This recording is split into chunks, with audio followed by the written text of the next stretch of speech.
toys R Us that I can play with. I don't want to grow up. I'm a Toys R Us kid. They got the best for so much less. You really flip your lid. From bikes to trains to video games, it's the biggest toy store there is. Gee whiz! I don't want to grow up, 'cause baby, if I did, I couldn't be a Toys R Us kid. More games, more toys. Oh boy, I want to be a Toys R Us kid.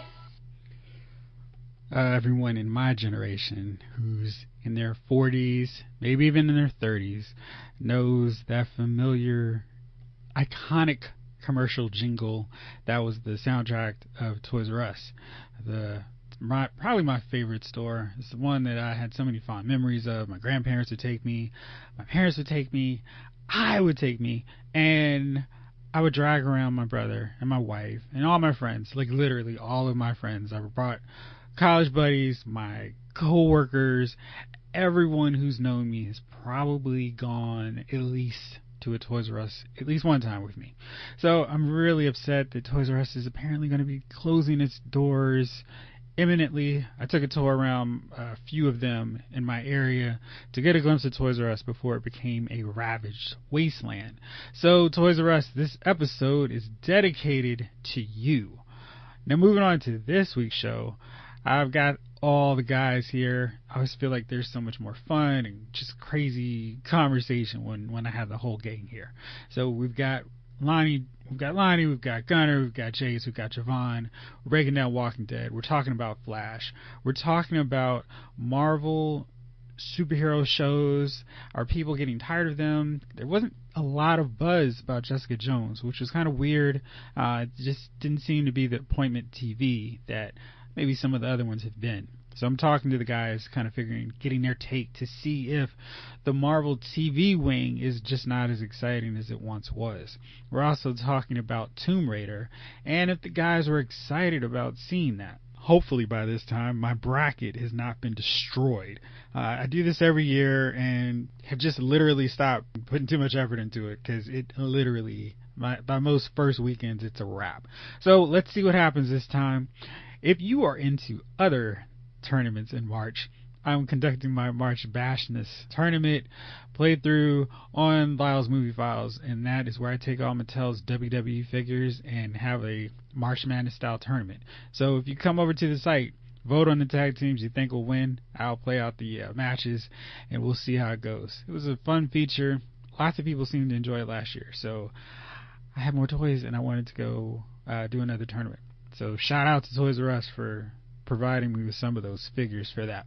That's it on my end. We're going to come back on the other side and we'll wrap this bad boy up. What up, everybody? This is Jeffrey Lyles. You're listening to another episode of Lyles Movie Files. This episode is dedicated to Toys R Us and the last of my childhood stores that are bit the dust thanks to the almighty dollar. So shout out to all the good memories, and let's get this bad boy going. So first off, Javon King, how are you today, sir? Oh, fantastic, Chief. How are you? Man, I'm not even going to complain today because I'm just living the life. Outside of that Toys R Us thing, that really has me blown. Chief, what's up with you, man? I guess, man, I'm trying to live the life you're living. You sound all happy, so I guess I'm halfway decent, Jace, how are you, man? I'm sending out an SOS. But other than that, I'm pretty good, bro. Okay. And Gunner, what's up? The whole gang is here. You close us off. How are you today? I'm doing great. I don't have a bad business. I didn't keep my bad business model like Toys R Us. Stop kicking my store and it's literally down, like down. Yeah, brick and mortar when everybody's buying online. Everybody buys Blockbuster.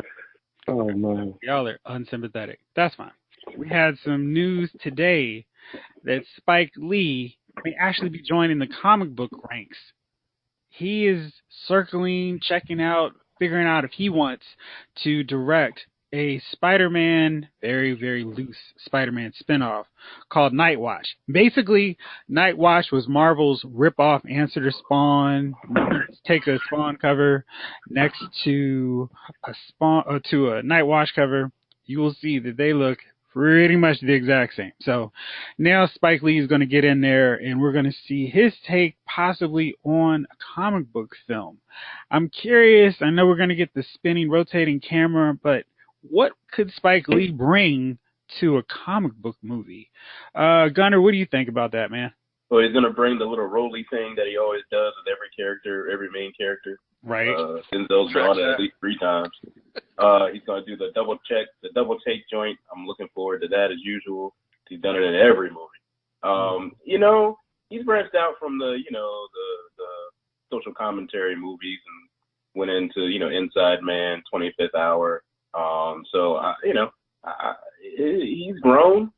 I've seen these evolutions. I'll watch it. Good deal. And his Night Watch? Why not? Yeah. All right, Javon, what do you think? To piggyback that one, track shot, obscure jazz artists played throughout. Let's see, Message, Giancarlo Esposito, Sam Jackson. Let's see, who else is always in a Spike Lee movie? We can't have Bill Nunn, God rest his soul, he's dead. Yeah, it's gonna be Spike. I mean, the last 2 Spike movies I seen were toilet paper, man. It was wipe your ass with these movies.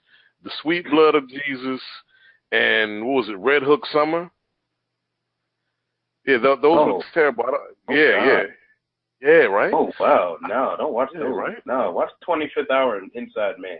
25th Hour. I've seen 25th Hour. That was on a day. That was on a day, as a matter of fact. Those are good movies. Oh, wow. Yeah, those are good movies. It's just I watched Spike's last 2. I don't know what he could do with an action movie like that. He's never really 25th Hour, which was decent. It was pretty good. But did he do Old Boy too? Movie? I don't know. Didn't he do Old Boy? He did Old Boy. He did Old Boy with what's his name, Josh. Yeah. It's alright. It's alright. All right. We'll see. Inside Man had some action in it, right? Yeah, it did. It was mostly a thriller. Yo, Chief, what are you thinking about Spike Lee doing a superhero movie? I don't know. I never even thought of Spike in that way. Usually, you know, it might be all right. Or I'll probably be pretty pissed off if there's a message in there. But he might get pulled up. I mean, especially if it's not his script. I mean, directing is to me, you know, I'm not a director, but it looks like, you know, you follow the whatever way the script is going. You know, when your Spike Lee movie, you know, he wrote it by the way the script is. It's not just his directing. You know what I mean? You can watch a Spike Lee film and enjoy the camera angles and all that good stuff that comes with directing. But sometimes his what he's trying to get across just it loses me sometimes in transition. So if it's just him directing something that's been written out for him, I'll probably be fine with it. If it's something that he's written and now he's directing it to, it might go a little off brand. Just never know what Spike you're gonna get, you know. Good Spike or bad Spike? Yeah, and there has been plenty of both. You know. Yeah, exactly. You know, and I did stay up. I did stay up for that damn Sweet Blood of Jesus at 2 a.m. And yeah.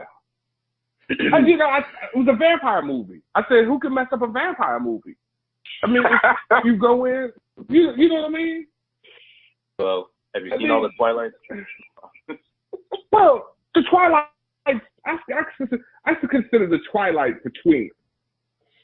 You know what I mean? But the Sweet Blood of Jesus at 2 a.m. in the morning, damn it, that should have been good. Everybody sleep. It's a horror movie. It's Cinemax at 2 a.m. You know it's going to be a little bit of sex, some violence. You're like, you know what I mean? You're in there, you watching, you hoping your girl don't wake up so you can really enjoy the good parts. Right. And it was some garbage. I said, I stayed up for this. I'm sleepy the whole next day at work, mad. So, Yeah, here we go. Anyway, that's me. Gentlemen, please continue. So I'm wondering now, I want to be that guy putting that voice out there. I'm pretty sure if you went into most comic book stores today and asked, just the random people there, maybe even some of the people that actually work in the store, who Night Watch is, they give you a blank look. Is Night Watch getting that advance, hey, let's get this movie out for any reason other than it's a black hero and they can do something with it, kind of taking advantage of the buzz and hype of Black Panther? Jace, what do you think? Is this the first film of a black superhero that probably most people have never heard of that's going to get the Black Panther rub? Count me into the list of I've never heard of this character. I've been to a number of comic book stores. I've never seen a Night Watch comic book. So you got a slight blank slate to go with, but I go back to our earlier discussion, check the archives of Lyles Movie File podcast, that I think there's some probably better Marvel superhero stories to tell than a black vampire story when everybody is going to identify Spawn with that. And there's still a chance that Spawn might come back. So yeah, there's definitely a Spawn movie coming, but I think this is a Sony property, so they don't have the wide array of characters. I don't even know if they have Prowler because they still have all the rights to the Spider-Man spin-off films. So, Jeff, you told everything. You told me everything I need to know. It's a Sony property. I'm good. Bye-bye. Gunner, you're less enthused now too, man. Oh, no, I was going to ask, and I did a fresh Google, and I was like, oh, it's Sony, and then you said it right then and there. I was like, yep, and I'm right. So this is going to be a crapsticle. So, wait, you're not signed on with the Venom trailer of I was about to say exactly that. I was like, first of all, I'm already throwing Venom in the trash already. Now I got another one to throw in this pile. I gotta recycle or something. I don't know. This compost.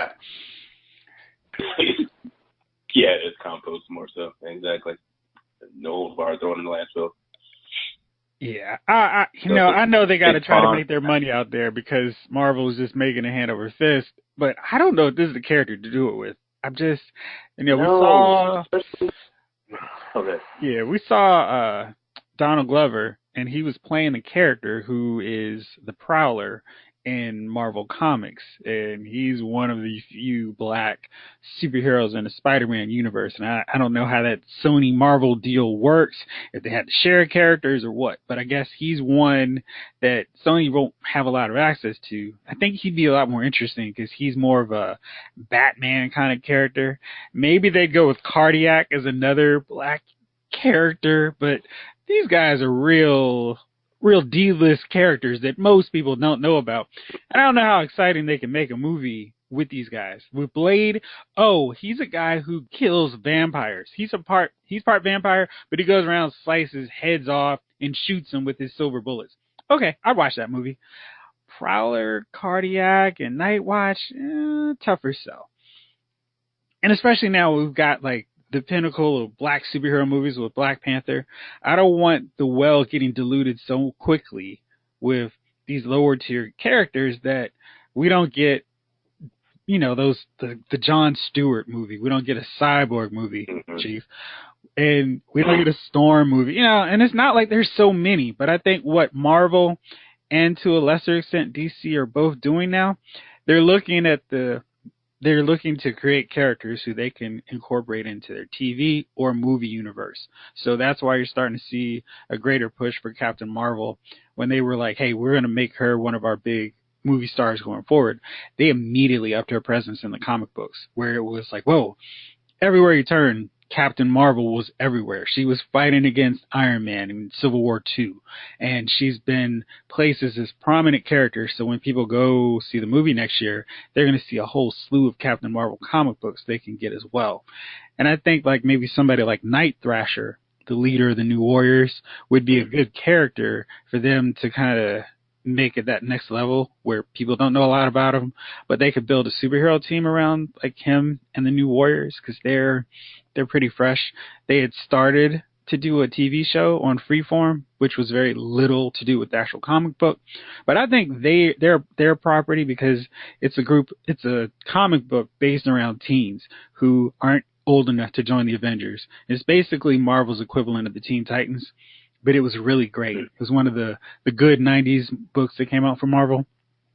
Definitely one thing that they could put out there, and it features a prominent black guy as the leader, which is something I don't know if we'll ever see in these comic book movies. So that's something for them to consider. Just throwing it out there for you guys, Marvel.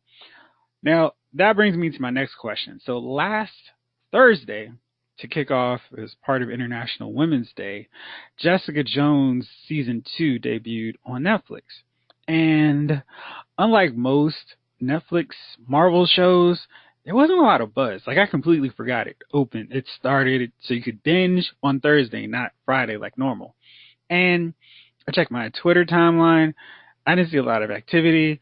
Nobody on Facebook was buzzing about it. It was just kind of dead. And I've gone through the first 10 out of 13 episodes now, and it's just not the same amount of interest. Like, The Punisher seemed to have a lot of people talking. But Jessica Jones is just, I don't know, maybe like the buzz, the interest is kind of dead. Has Marvel Netflix kind of reached that point of no return? Is it just a thing where, okay, I'll just get to it whenever. It's not the immediate, I've got to see it before somebody spoils it kind of thing. Have you guys watched Jessica Jones yet? And if not, why? Let's see. Jace, let's start with you. Okay, I've been watching. I think I'm on episode maybe 4 or 5. This one actually seems to be more captivating than the first season, because the first season was like, okay, we know you have a bad guy, and why haven't you taken certain actions? But this one seems like it's like, okay, there are a couple of subplots that weren't resolved in the first season that could be worth exploring a little further.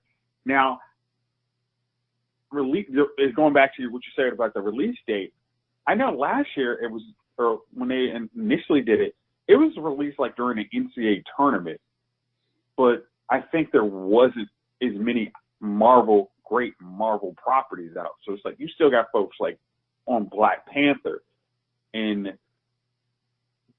it's just like you said, there's just not that buzz on Jessica Jones. Like, and from what your review is, there's like kind of some episodes are really good, and then some are like, oh, it's probably the wrong time to have a kind of a low episode.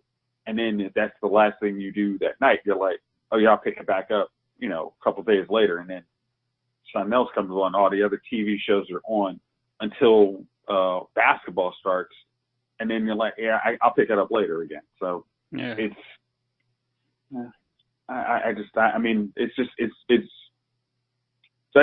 might mean, just going back from what I'm saying, it seems like you're cleaning up, like it's like an epilogue of season 1 versus like a whole new dynamic season. You have to watch every episode like really quickly, because like you said, somebody's gonna spoil it. Like, oh wow, did you see so and so came back? They're like, oh, this is really important. But I think this would actually play out a lot better outside of the Netflix model. Like, if this was over 13 weeks, I think it would flow a lot better. But when you can watch episode to episode, and I don't know, I didn't really have a lot of episodes where I wanted to hit that continue. I didn't want to go next episode in 5, 4, 3, 2. I'm like, okay. I mean, if it'll keep going, yeah. But I wasn't like, oh my gosh, I got to get to that next episode.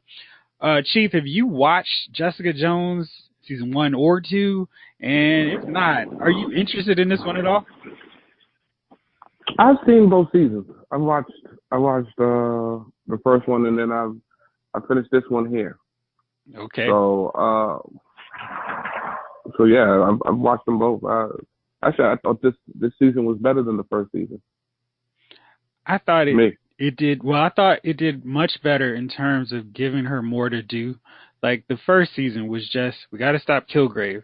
You can stop Kilgrave by killing him, ripping out his tongue, or putting some metal prison on him, or metal gate lock around his mouth so he can't say anything, and you're not doing any of these things, why are you wasting 10 more episodes when you could have finished him off so much earlier? This one I thought was much better paced. Go ahead. No, I was just saying that, but it also gave you like the character background. Like you kind of find out why she is the way she is. Mm-hmm. So, because I think the way she is, her attitude would have wore thin had they not done what they did with this second season. Because you know she's got that you know she's got problems, and you know to me the character with problems and an attitude it wears quickly on me. Especially when you don't get to the root of that. Right. And this one was more of a fact-finding, soul-searching season where you learned a lot about actually pretty much all the characters. They kind of went in the greater detail in pretty much all the characters, and you found out a lot of them why they are the way they are. And you know, it had some nice surprises. I actually, you know, you found out how devious some were. You know, it was actually a good season. Okay. It was a good season. I can't. So you enjoyed it. All right. Now, which character surprised you the most? And you don't need to spoil it, but which one was as everything those episodes progressed, were you like, wow, I can't believe they're doing this, or why are they doing this? I know her name, but I can't think of it now. But Carrie Ann Moss's character. Oh, Hogarth. The lawyer. Yeah. Did you like her arc this season? Her and Jessica Jones' sister. Those are the two that surprised me the most this season. Yeah. Trish. Yeah. Because you wouldn't think that butter melted in Trish's mouth. But yeah. Yeah. So, okay. So you liked it. Now, Gunner, have you watched it? If so, why haven't you? I have not watched it because, let's be clear, man, Jessica Jones has never really been a real draw if you're talking about female superheroes. Real talk, superheroes in general, but if I'm going to watch female superhero, I'd rather watch the She-Hulk, honestly. But did I enjoy season 1? Hell yeah. Did I read some of her comments back in the day? Of course. But I'm always like, I can always get to Jessica Jones. Shoot, I watched that joint slowly, even the first airing. And it was a slow crawl. And I think that right there is preventing people from watching Jessica Jones again. I think they did the right thing in releasing hers first, after the first one, after the Defenders and after Punisher. You know what I mean? Out of all the Defenders, hers first, because in Defenders, she was the most, to me, she was one of the most, like, beloved characters in the Defenders, because it's like, oh, we miss Jessica. Oh, yeah, she's cool. True to form, true to character, perfect. So, yeah, I think that was a good idea that they did that first. But am I going to watch it? Of course. I wasn't as enthused to go see it like Punisher or like Daredevil 2 or Luke Cage 2. You know what I mean? Or season 2, which comes soon. So, yeah, just not thrilled. She's not a super draw either. You know what I mean? Yeah. I'm just thinking just pure superhero. You know, her powers are kind of, okay, super strength, cool. You jump high, awesome. But, you know, the development and the mind screwing up your mind type mind bending stuff. You know, the twists and turns of the plot. That's what I'm looking for. And right now I'm like, hopefully it won't drag. Plus, a lot of the reviews I'm seeing, they're also not giving me hope. They're like, it's not Iron Fist, but I'm like, great, that's a low bar, right? So, yeah. If I'm mad at the post. So I'm just like, I'll get to it. Right? It's very different than anything they've done with the Marvel Netflix.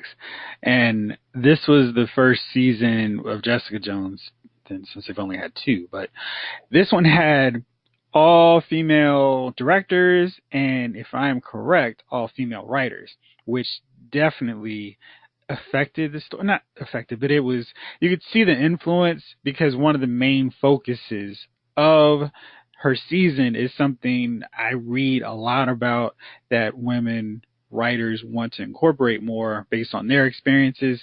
And as a dude, I can't get as invested in that story, which didn't make it bad. It was just I wasn't as gripped and engaged as I was watching Luke Cage, where a lot of those subplots, a lot of those themes were things that as a black man I could relate way more to, that maybe some dude in Connecticut couldn't. So I think it's interesting that Netflix is trying to cater to different demographics in their Marvel universe, and that may not always be, well, what works for everybody. When they've got so many different options. I think Daredevil applies for everyone, so that's the catch-all.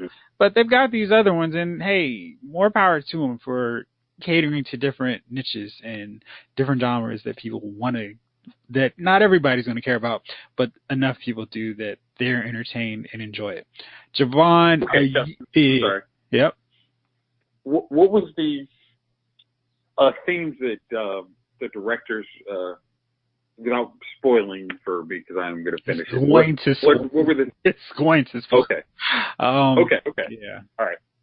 Okay. But I mean, they really covered effective abuse last season. So I automatically thought it was and they kind of overdid that theme towards the end again. I was just like, I thought Jessica, okay, whatever.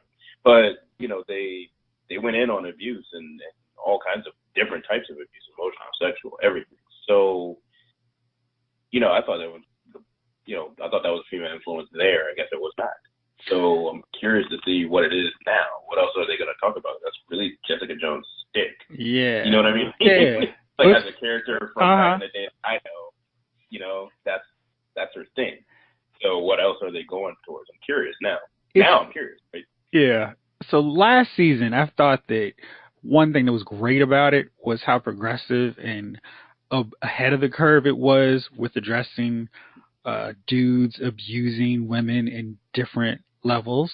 And so it was way ahead of Me Too. Long before Time's Up and Me Too, you had Jessica Jones season 1, where it was like speaking for people who weren't speaking at the time. This season, one of the themes is kind of like, hey, we're part of Time's Up and Me Too, and I don't feel like it was as effective, because it's like, yeah, Jessica Jones already laid that out the first season, and this time I feel like it's more of trying to be like, yeah, we recognize Time's Up and Me Too, and I just felt like they'd really done an excellent job of that the first season, and this time I just feel like they're following the trend instead of setting it. Javon, what have you watched this, and do you want to? As the only penis in this household, I have watched it a little too much, and I've tried to be invested in it, but it's just it's Lilith fair, man. It is way too much estrogen, and you can tell that these are stories for women by women. Jessica Jones is a Marvel movie written and produced by Lifetime. I'm serious. I understand what's going on. I understand what you're trying to do, but with you saying that it was written and directed by women exclusively, it made a lot of sense. That made a ton of sense when I was watching, because it's okay, more of the Me Too, and it's like, all right, we get it, we understand, but do not beat us over the head with this. Tell a story that's kind of broad and has range, not just, okay, this is a 60-minute ad for Time's Up or Me Too. That's what these episodes feel like, and it's a slog to watch it. And I'm not just saying that as a man. I'm just saying that, period. It's a slog to watch message, and you're being beat over the head with it. I don't care what the message is. It becomes monotonous if you're going 10 episodes in, and we're getting beaten in the head with the same thing. So I kind of just faded back. I wasn't really into it in the beginning. Mm-hmm. And it's not because, it's not because Jessica Jones is a female action character, a Marvel character. It's got nothing to do with it. It's kind of boring. It's just kind of boring to me. If Marvel wants to make a standoff or a female-driven action hero Netflix series or something like that, I know that the X-Men have been exclusive to the movie realm, but I would love to see a standalone with Rogue. You don't have to do a movie. You could do a series with Rogue, like her backstory, her origin story. I think that like you got 3 terrible Wolverine movies. Give me 2 or 3 seasons of Rogue, of her backstory. You can give me that. I feel like we need Captain Marvel first, right? Yeah, exactly. Yeah, you do. I really like that's just a thought. You know what I mean? Yeah, I love Rogue. I think she's a great character. I think that she would warrant a movie, but I don't know how far Marvel or Fox can go splitting off the X-Men characters into their separate movies. I think the draw for the X-Men is that they're a team, they're a group, and unlike the Avengers, who kind of come together occasionally, the X-Men are on that we're all we got kind of thing. So we're not going to go hanging out and doing this thing on our own. I mean, you know, we got your Wolverine deal, but that he's a loner. That's his stick. And, I mean, I get it, but at the same time, Rogue had her backstory. Gambit has his backstory. It could be done. It's just a matter of doing it. Yeah, I mean, they could. They don't want to do that, man. Yeah. No, but they're not going to do it. I mean, I know. They're not going to do it. Yeah. Well, that was good talk on that one. So here we're going to continue this female theme here. This weekend, Tomb Raider opens. And right now it is like critics are pretty much split right down the middle with it. Half hate it, half thought it was pretty good. I will let you guess which side I am on with this one. But do you guys have any interest in seeing this Tomb Raider reboot? Let's see. I do. All right, Gunnar, why? I like to see what they did with it. I mean, I feel like they left off when they did the first one with whatchamacallit. I'm sorry, I'm blanking on her Angelina name. Jolie. Thank you. Angelina Jolie. I feel like they left off like a promising franchise by just not trying.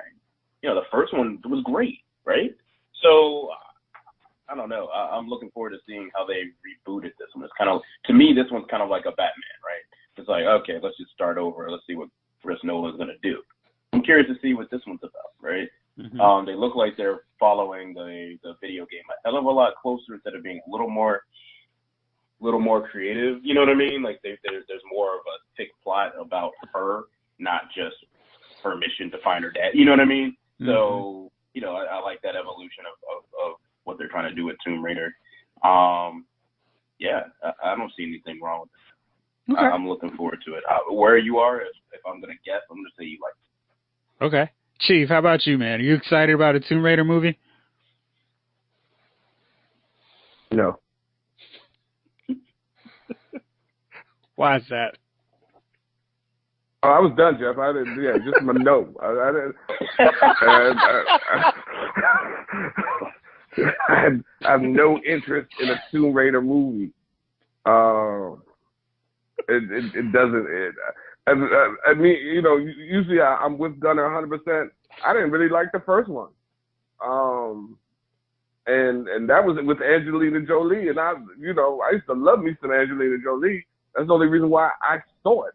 I didn't go to the movies to see it. I saw it when it came on cable. This one, is Laura Croft really that big? I mean, is it me or is this something that people want? I mean, I don't think I've ever had a Laura Croft conversation with any of you. Not since the 90s. No, I understand. Yeah. So like this, like I mean, we've talked. I know I've talked angels, demons, monsters. We've talked cars. We've talked gadgets. We've talked about a lot of things. You know what I mean? We've talked about nothing, like a Seinfeld episode at times.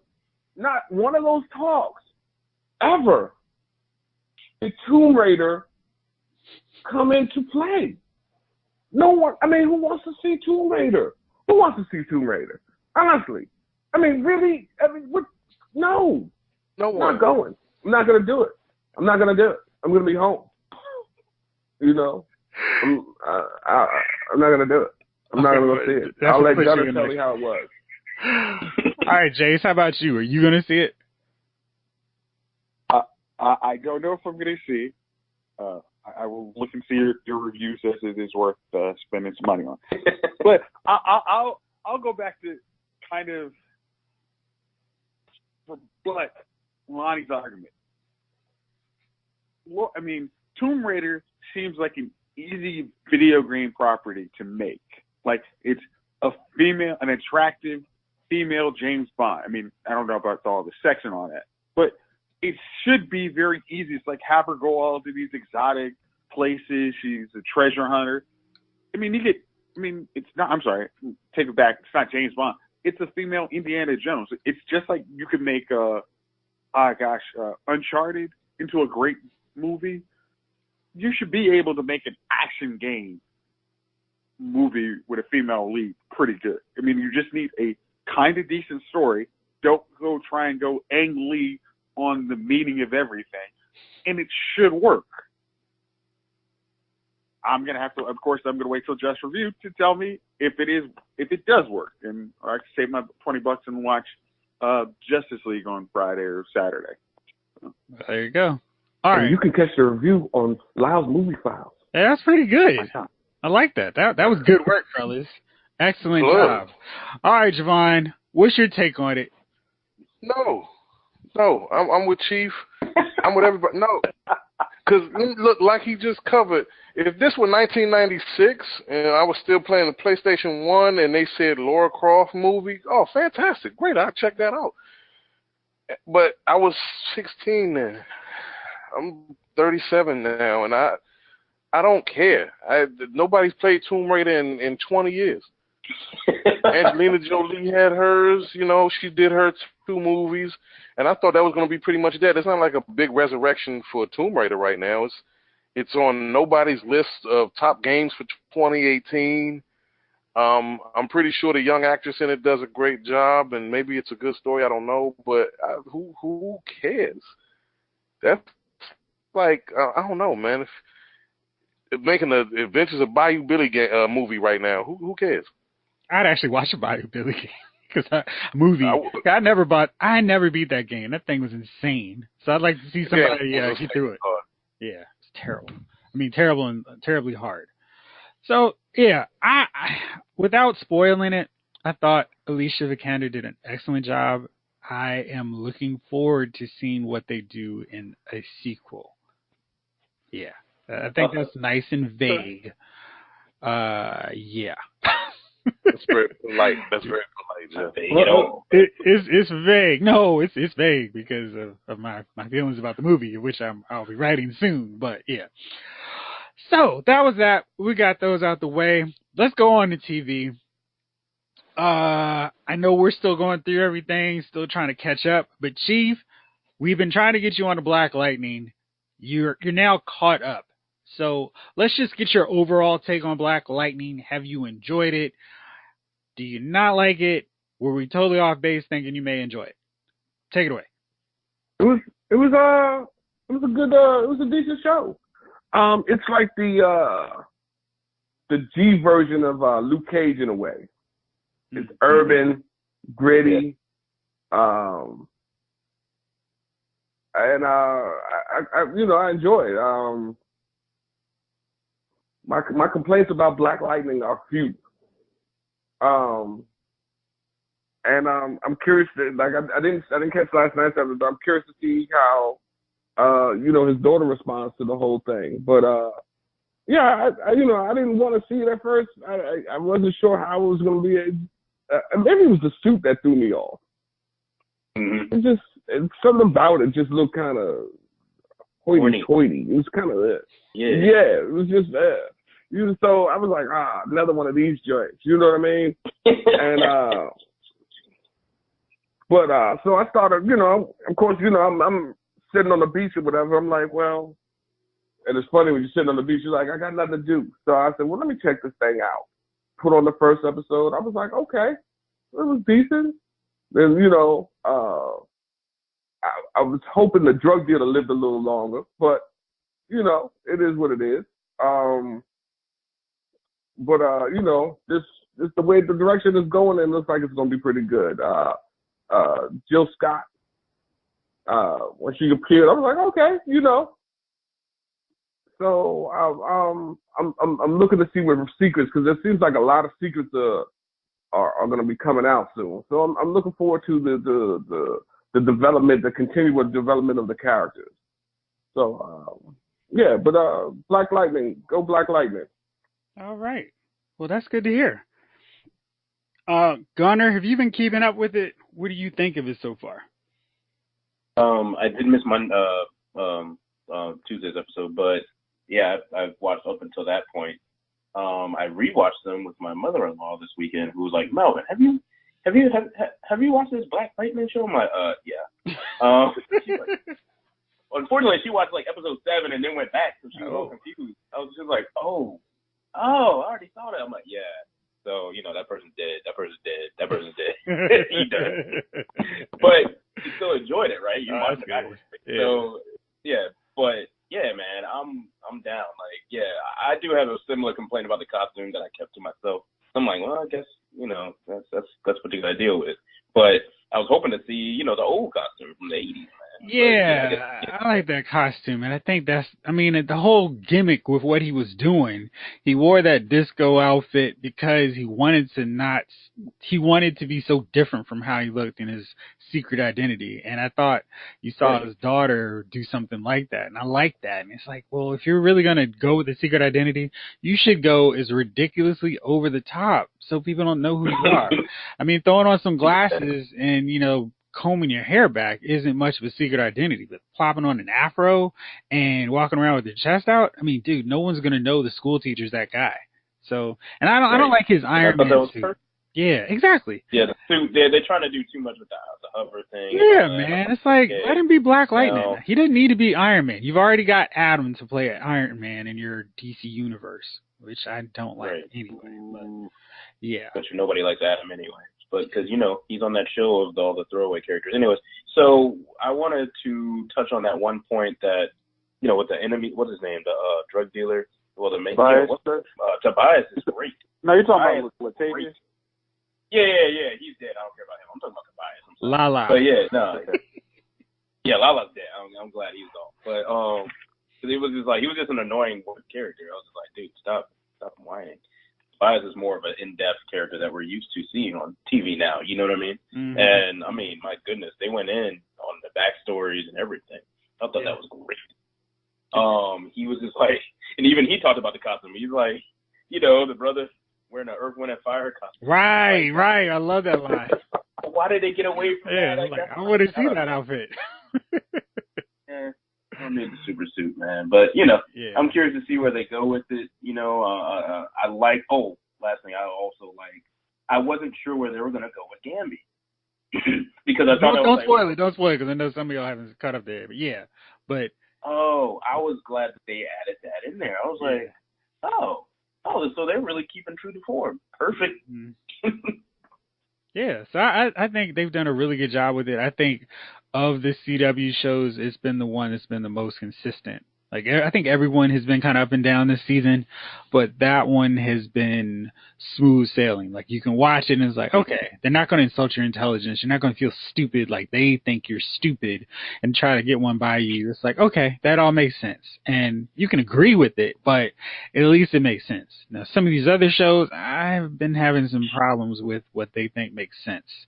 So I think we're going to swing over to one of those shows. The Flash. Jace, you watched this last night. You watched it last night. I watched it later last night. But, so this was an episode that had a lot of buzz early on. Candace Patton posted that she was going to be in a suit. She was going to have powers for an episode. And we kind of got a sense of what her powers are going to be with the episode titled Run, Iris, Run. And I really thought it was cool. I didn't quite understand why she had purple lightning, but okay, it was cool. It was a nice little effect. I liked her little moment in the spotlight and getting a chance to be the hero. The only problem I have with it was how in the world of all the characters who call her out for not being out in the front lines with everybody else, how is it that Ralph, I'm going to sit behind the desk and munch on some snacks, going to call her out and be like, hey, you don't do anything? What was that? This dude's done nothing. But isn't that how everything is, though? The biggest coward has the loudest mouth. Like, I never seen you do anything. Like, that's how it always is. It's like, I'm going to hide out in the bunker for the 2 weeks until anybody doesn't, till you guys figure out a solution. But the person actually leading, well, you should have done something more. Yeah, I'm like, what? That's just basically like a typical tech today's politics. Like, it's always the person with the loudest mouth that's done jack nothing. Like, so that made perfect sense to me. Yeah, he really did nothing, and he kept me annoyed every time he showed up on the screen. I feel like they've been trying to make him happen all season, and this episode just pretty much sealed it, that I am always going to find him the annoying character who is a waste of time every time he pops up on the screen. He needs to have, like, the straight Wally treatment going forward if they don't kill him off. It's like he can't be part of the team going forward. It's like he's literally just like, unless they just completely have to redeem him later on in the season, it's just like you throw him in every 5 or 6 episodes. Like, I mean, you should have more Jesse Quick episodes than you do Ralph Ralph running around being non-detective, being scared of his own shadow. So, like, yeah, you don't need to keep him around. No, absolutely. Makes you miss Malfoy. Malfoy was fine. Malfoy was good. Yeah. That's what I'm saying. Makes you miss Malfoy. Yeah. So what's your take on Ralph, Chief? Stupid character. Stupid looking guy. It's just it's stupid powers. This is stupid. Like, of all the comic book people, the stupid powers, stupid. This plastic flat Reed Richards, fake Reed Richards. One came first. You see, one came first.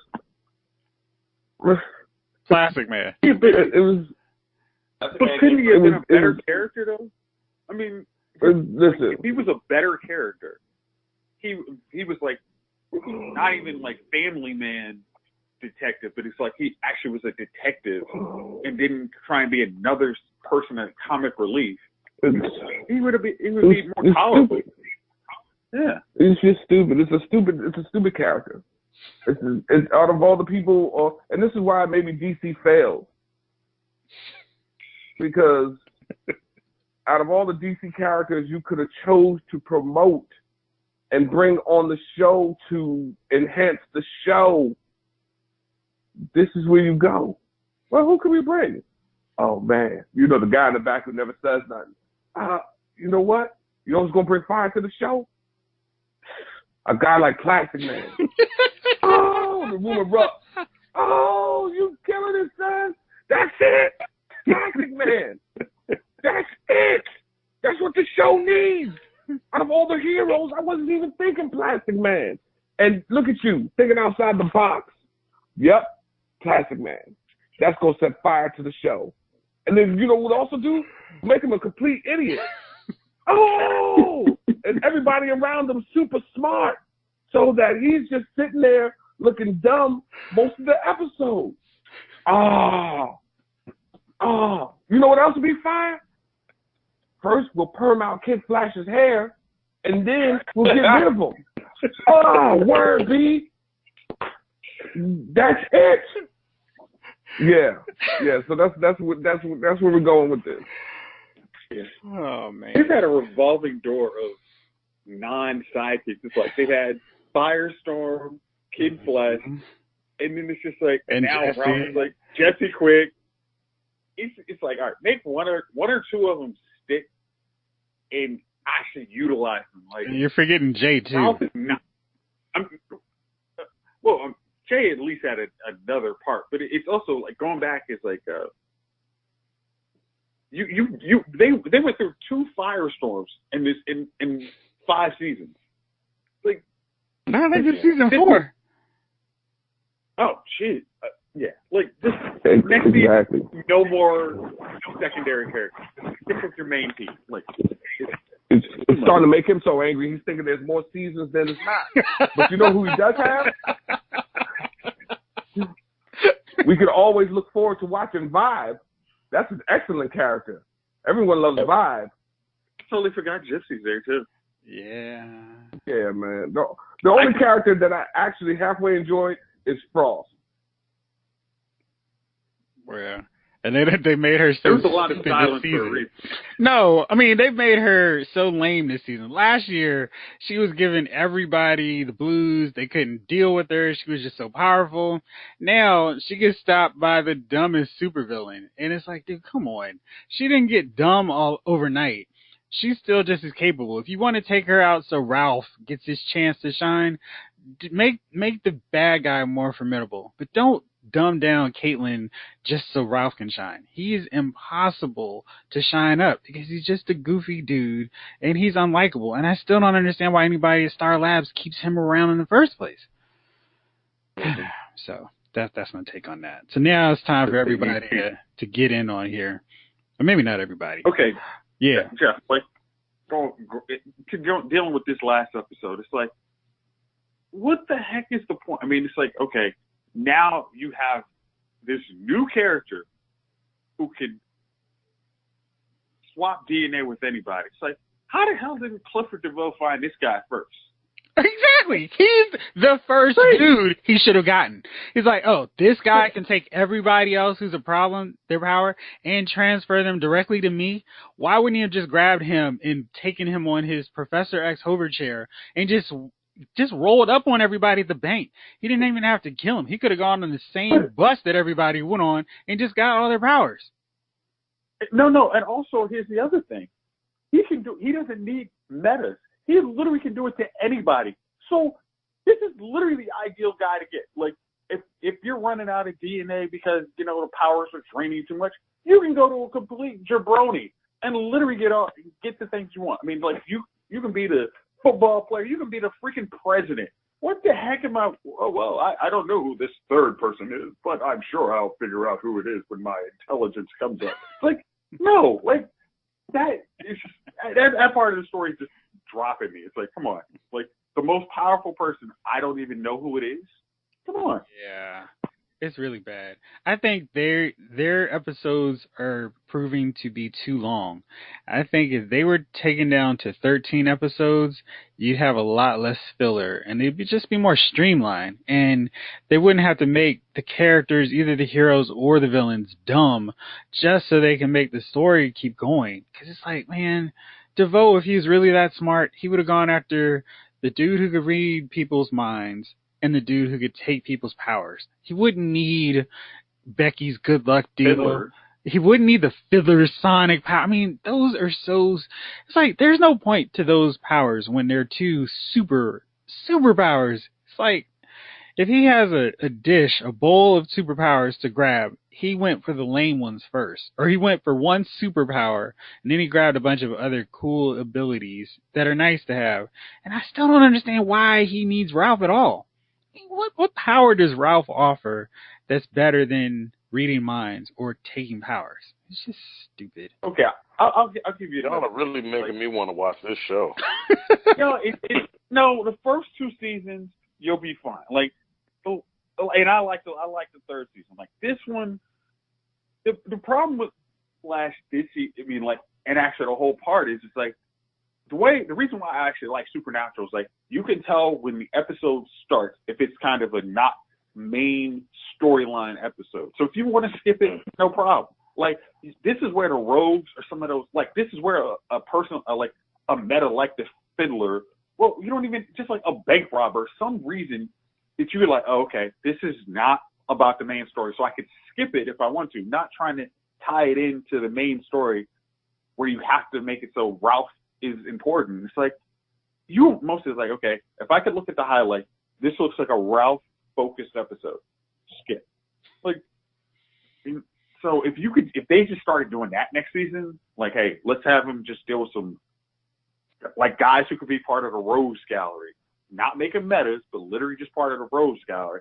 And then fill up an episode, you'd be fine. I mean, it would work a lot better. I agree. Yeah, this season is, and it's funny because last week was so good, and this week is like, oh man, what are y'all doing? Get this together. So Sounds like a Walking Dead. But the episode wasn't bad. I mean, I guess as much as I'm talking about, it's like the episode wasn't bad. It was just like it was heavy on Ralph, like him talking crap when it's like you've done nothing. But the character interactions were good. I mean, I guess that's the other thing. It's like the character interactions were good, but it was just the dude who's doing nothing has the biggest mouth, and it's kind of annoying. yeah, and he always has the biggest mouth. All right, let's move on because Javon, I know, is chomping. Why do I always do that? It's my segue for The Walking Dead.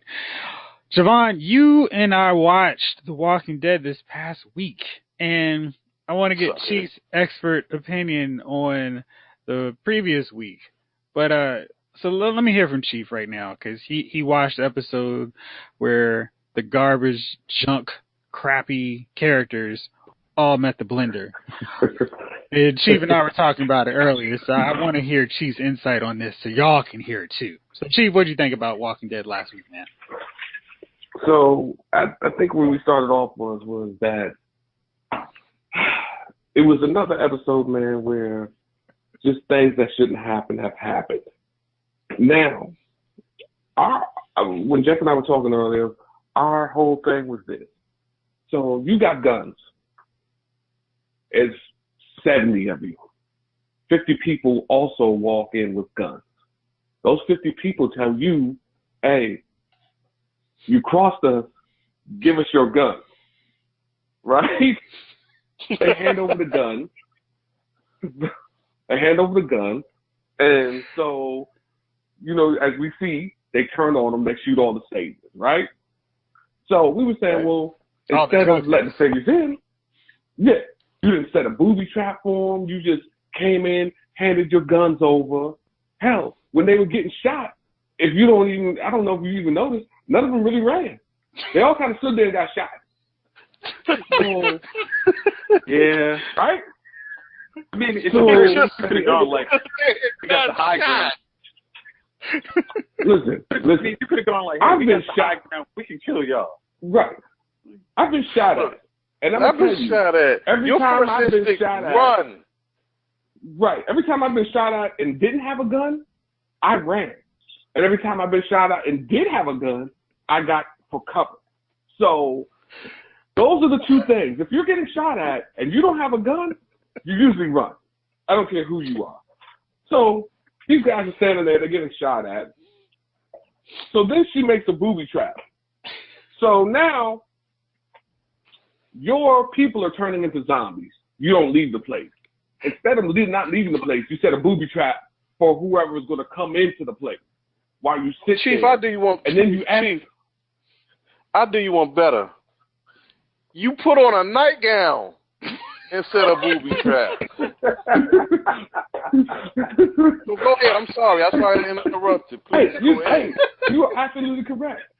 So then you set a booby trap. Then you ask the people who come and spring the booby trap to get you out, although you could have left before any of them turned into walkers. He gets applesauce out of a sleeve. So I'm watching this here in amazement. I'm like, really? So the writers didn't catch any of this. They just, you know what? This is a good product. We're going to put this out to the people. You know, and I don't understand it myself, fellas. I'm a fan of the show, but some episodes, man, they kill me. And I'm sure there's plenty of other things that I didn't say that you guys have picked out, but I'm like, come on. You're going to stand there and get shot, set a trap for who comes, then try to leave with those people. Okay. It is what it is. It's what Walking Dead has become. The Walking Dead is, like I said, they're collapsing under the weight of their own success. They don't know where to go with anything anymore. And like you pointed out, all of those things.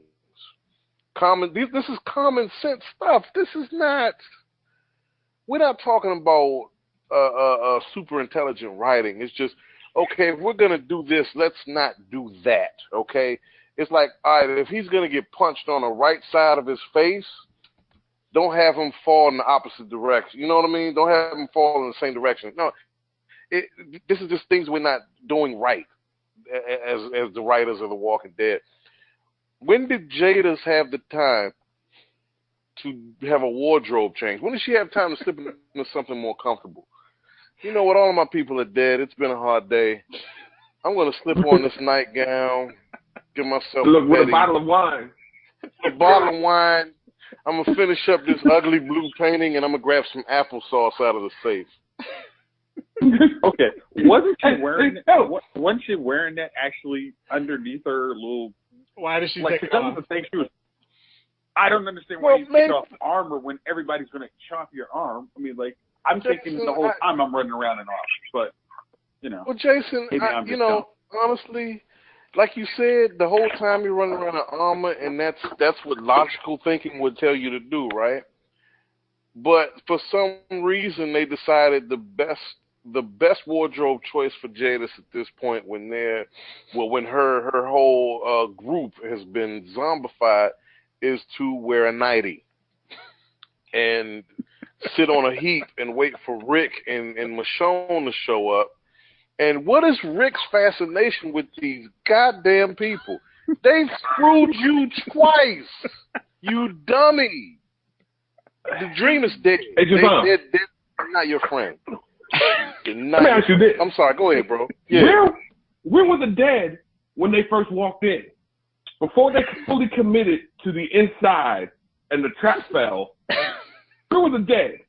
Why did the dead only come out after the trap fell? Like they were in hiding? They were hiding? No, they weren't noise. They weren't cued yet. I couldn't figure that out when they first walked in. But Chief, you know what though? That's a problem that this show has. They try to create false drama, like false harrowing situations by ignoring all logic. If these zombies are running rampant, which I would assume, first things first, like you said, when the hell did Jadis have time to make a trap, and for what? What's the trap? Who is the trap for? Yeah. Who is this trap for? You gonna walk in here knowing there's a bunch of undead walking around in here? Really? I mean, who was that trap for? One, why are you still here? There was just a lot wrong, and I think the writers, man, have just said, you know what? We don't have much we won't have any. We're not thinking no more. We're on cruise control totally. But again, this is, I was saying like a while ago, it's like, what's the resolution of this show? Like, is it Jason, you got me, bro. a cure? Is it all of your heroes die and we're treated to our own version of Logan? Like, if it's just everybody sits around trying to survive, it's like we're gonna hit this point where it's like, what am I doing here? It's like I'm 8. But Jason, you know what? You touched on something, right? You just said all my heroes die, right? There are no heroes left on this show. At this stage, Carl was kind of like the only hero because he had a moral compass. Michonne? And he was strong within. Michonne's not even a hero because she does dumb shit. She does dumb. The moment you do dumb shit, and you start putting people in danger. Carl did the dumbest thing. Hey, their walkers come in. Why don't I get up and shoot them? No, I'll try to stab him. Oh, shoot, he bit me. Come on, man. That was dumb. That was dumb. That was dumb. No lie. But his decision didn't endanger anyone but him. That decision didn't endanger anyone but him. Right? Michonne decides Carl used to stand on that thing that's burning. Now that this community has been napalmed to shit, I'm going to go with a fire extinguisher and try to put that out. Dude, Rick was dumb. Come on, Rick, let's go.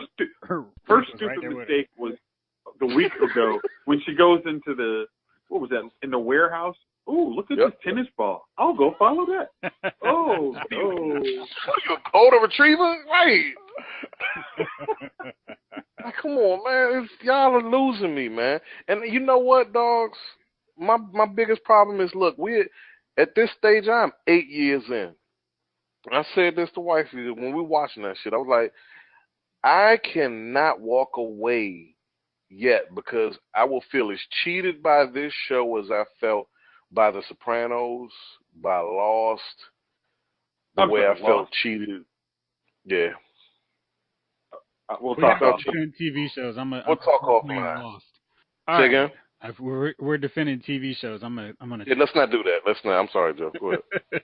All right, so I guess that's everything on the TV front. I mean, on this episode of Walking Dead, Javon, what we had, man, we had a bunch of talk, and I felt like this episode, because I loved last week because I hated the Junkers, so I was happy they all got chewed and devoured up. But this episode, I was kind of like, I felt like at the end of it, it was some movement. And it took this episode to get there, but I didn't necessarily like how I got there. Like Tara, like how you mentioned dumb characters, I don't know what Tara was doing. I'm going to go after this guy who's helping us get through so we can get back to the hilltop just because he killed my girlfriend of 2 minutes. Like, she didn't have this deep love for Denise. And it's like, come on. That can't be her sole motivating factor. And then Daryl throws a temper tantrum. You didn't get him? Or why'd you let him get away? That whole Jeff, thing was bad. Jeff, isn't Daryl the tracker? Like, why did He's the tracker that couldn't. Hey, man, Daryl couldn't coach a line to eat meat, period.